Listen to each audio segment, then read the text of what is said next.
Morning बच्चों, मैं उमा पांडे। जैसा कि आप देख रहे हैं मेरा YouTube channel sociological knowledge. Morning बच्चों, जैसा कि मैंने पिछली कक्षा में पढ़ा, वर्तमान समय में भारतीय स्त्रियों की स्थिति में हुए सुधार या परिवर्तन के कारण। तो आज हम पढ़ेंगे हिंदू और मुस्लिम स्त्रियों की परिस्थिति में तुलना, comparison between status of Hindu and Muslim women, यानी हिंदू और मुस्लिम स्त्रियों की परिस्थिति में क्या तुलनात्मक है, उसमें क्या अंतर है, उसके विषय में आज हम लोग पढ़ेंगे। तो इस्लाम धर्म के अंतर्गत मुसलमान स्त्रियों को हिंदू स्त्रियों की तुलना में काफ़ी संतोषजनक अधिकार मिले हुए हैं। दूसरे शब्दों में भारत में हिंदू स्त्रियों की तुलना में मुस्लिम स्त्रियों की परिस्थिति कहीं अच्छी है, जैसा कि दोनों के निम्नलिखित तुलनात्मक अध्ययन से हमें स्पष्ट हो जाएगा। तो आइए हम देखते हैं। पहला, जैसे मुस्लिम कानून के अनुसार सामान्यतः स्त्रियों का विवाह 15 वर्ष की आयु के बाद होना चाहिए, अर्थात बाल विवाह की स्वीकृति मुसलमानों में नहीं है। इसके विपरीत परंपरागत रूप में हिंदुओं में स्त्रियों के विवाह की कोई भी न्यूनतम आयु निश्चित नहीं है। धर्म सूत्रों में रजोदर्शन से पूर्व ही कन्या का विवाह कर देने का निर्देश है। रजोदर्शन जैसे आप लोग नहीं जानते होंगे तो मैं बता देती हूँ। रजोदर्शन जिसे लोग अब मेंस कहते हैं। दूसरे में इस्लाम धर्म के अनुसार निकाह, जिसको विवाह कहा जाता है, का समझौता तब तक पूरा नहीं समझा जा सकता जब तक लड़की अपनी स्वीकृति न दे, अर्थात विवाह के लिए लड़की की स्वीकृति आवश्यक है। परंतु हिंदू कन्याओं को विवाह के संबंध में इस प्रकार का कोई अधिकार प्राप्त नहीं है। उसके माँ बाप चाहे जिस लड़का के साथ शादी कर देंगे, जैसा परिवार में करेंगे वह करेगी, वह अपने स्तर से कुछ आनाकानी नहीं कर सकती। लेकिन मुस्लिम परिवार में ऐसा नहीं है। जब तक लड़की और लड़का दोनों एक दूसरे को पसंद नहीं करेंगे तब तक मुस्लिम भाई लोग एक दूसरे से शादी नहीं कर सकते हैं। तो तीसरा में है विवाह विच्छेद के संबंध में मुस्लिम स्त्रियों को कुछ अधिकार प्राप्त है। खुला और मुबारक, ये दो विवाह विच्छेद के ऐसे सामाजिक तरीके हैं जिनमें से प्रथम पत्नी की इच्छा पर और द्वितीय में पति पत्नी की पारस्परिक सहमति से विवाह विच्छेद हो सकता है। इसके विपरीत परंपरागत रूप में हिंदू स्त्रियों को इस प्रकार का कोई भी अधिकार नहीं दिया गया है। विवाह विच्छेद के बारे में तो सोचना भी हिंदू नारी के लिए पाप तुल्य समझा जाता है, क्योंकि हिंदू परिवार में शादी एक धार्मिक संस्कार होता है। चौथे में मुसलमान लड़की का विवाह करते समय वर मूल्य चुकाने की आवश्यकता नहीं होती है, बल्कि मेहर के रूप में पति पत्नी को ही कुछ धन देता है। इसलिए मुस्लिम परिवारों में लड़कियां भार नहीं समझी जाती हैं। इसके विपरीत हिंदू लड़की को परिवार पर बोझ समझा जाता, क्योंकि विवाह के समय माता पिता को लड़के वाले को ढेर सारा दहेज देना पड़ता है। मुसलमानों में यदि 15 वर्ष से कम आयु की लड़की का विवाह करके पिता के अतिरिक्त अन्य किसी के द्वारा कर दिया जाता है तो बालिग होने पर उसे मानने या ना मानने का पूरा अधिकार लड़की को होता है, जबकि इस प्रकार का कोई भी अधिकार हिंदू स्त्रियों को नहीं है। संपत्ति पर अधिकार के संबंध में भी मुस्लिम स्त्रियों की परिस्थिति कहीं अधिक संतोषजनक है। मुसलमान स्त्री को संपत्ति पर पुरुषों की भांति ही अधिकार होता है। माँ पत्नी व लड़की को लड़के पति व पिता की संपत्ति पर उसका अधिकार होता है, परंतु परंपरागत रूप में हिंदू नारी को इस प्रकार के कोई भी संपत्तिक अधिकार प्राप्त नहीं है।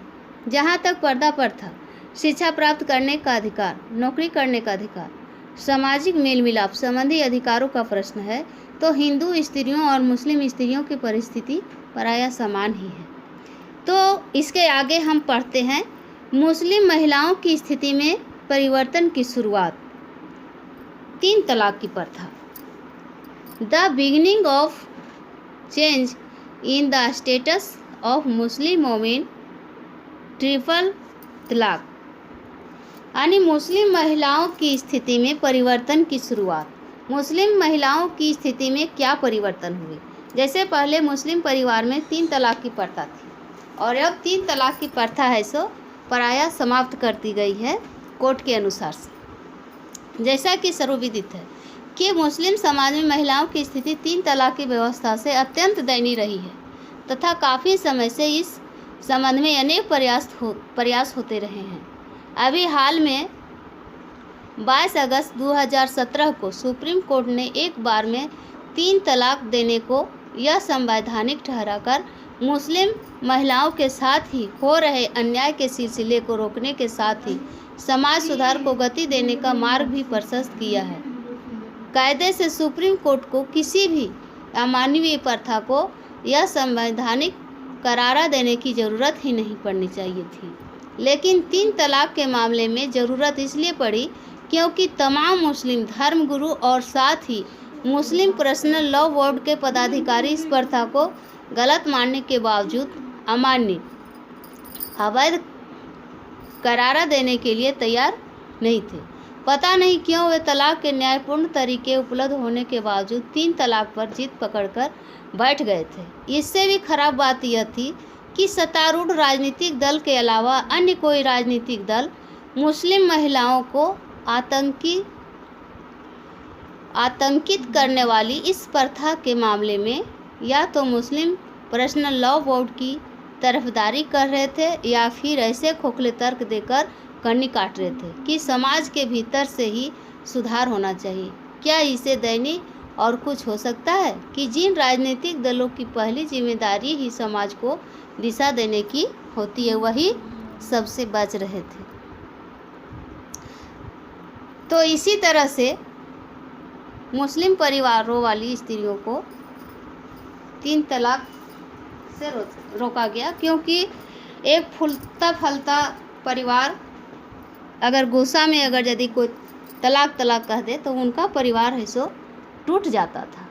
इसके लिए सरकार ने इस पर एक कानून तैयार किया जिसमें हमारे प्रख्यात सामाजिक विचारक तथा चिंतक श्री राजीव सजान ने इस विषय पर अपने सारगर्भित विचार व्यक्त किए हैं।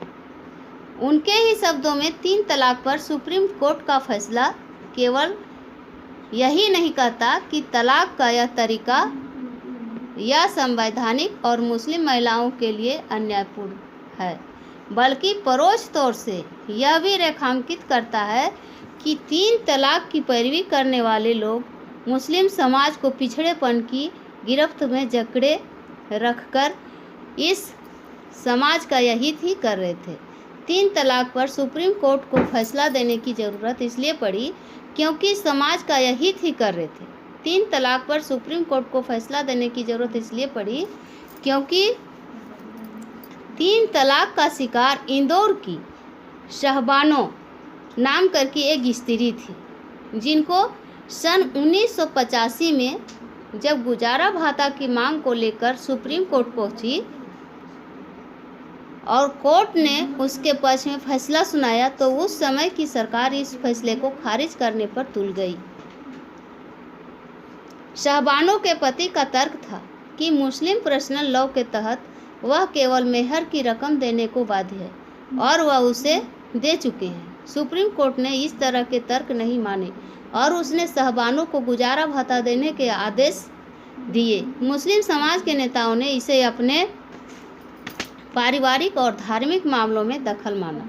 उन्होंने विरोध जताना शुरू किया। पता नहीं कैसे तत्कालीन प्रधानमंत्री राजीव गांधी इस नतीजे पर पहुंच गए कि मुस्लिम नेताओं और मौलवियों मौलानों की बात सही है। उन्होंने एक कानून लाकर सुप्रीम कोर्ट के फैसले को खारिज कर दिया। मैं एक कहानी के तौर पर इस बात को कह रही हूँ। राजीव गांधी के इस फैसले के खिलाफ कांग्रेस के भीतर से सिर्फ एक सशक्त आवाज़ उठी, यह थी आरिफ मोहम्मद खान। राजीव गांधी को आरिफ की यह सहमति रास नहीं आई और उन्हें मंत्रिपरिषद से बाहर होना पड़ा और उधर सुप्रीम कोर्ट का फैसला निष्प्रभावी होने का परिणाम यह हुआ कि मुस्लिम समाज ने सामाजिक सुधारों और साथ ही तलाकशुदा महिलाओं को बेहतरी के बारे में सोचना ही बंद कर दिया। यह कल्पनीय है कि 31 साल पहले शाहबानों के साथ नाइंसाफ़ी में सत्ता पक्ष समेत कई राजनीतिक दल शामिल थे। यदि आज किसी अन्य दल की सरकार होती तो सुप्रीम कोर्ट का फैसला कुछ भी होता। अधिकांश राजनीतिक दल शायद वैसा 1985 से 1986 में जो शाहबानों को हासिल नहीं हुआ था, 2017 में शायरा बानो और उनकी जैसे यानी 3 तलाक का शिकार अन्य अनेक महिलाओं को हासिल होने जा रहा है। 3 तलाक पर आए इस फैसले का सबसे अधिक श्रेय शायरा बानो को ही जाता है। उत्तराखंड के काशीपुर की शायरा बानो को 2015 में पति ने जबरन मायके भेजा और फिर कुछ वक्त बाद उन्हें 3 तलाक सुना दिया। 2016 में वह न्याय मांगने सुप्रीम कोर्ट पहुंची। उन्होंने अपनी याचिका में 3 तलाक के साथ साथ बहुविवाह और निकाह हलाला को भी चुनौती दी थी।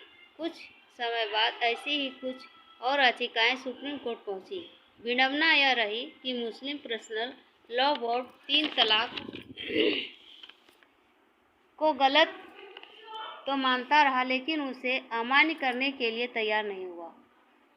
उसने वैसा ही रूढ़िवादी रवैया अपनाया जैसे एक समय विधवा विवाह या हिंदू विवाह कोड बिल के मामले में कुछ हिंदू संगठनों ने अपनाया था। हालांकि सुप्रीम कोर्ट ने फिलहाल 3 तलाक पर ही फैसला सुनाया है, लेकिन यह उम्मीद की जाती है कि यह फैसला सुप्रीम समाज के अन्य समाजों को भी सुधारों की ओर अग्रसर करेगा। किसी को भी इस मुगालते में नहीं रहना चाहिए कि केवल मुस्लिम समाज को ही महिलाओं की स्थिति सुधारने के लिए आगे बढ़ने की ज़रूरत है।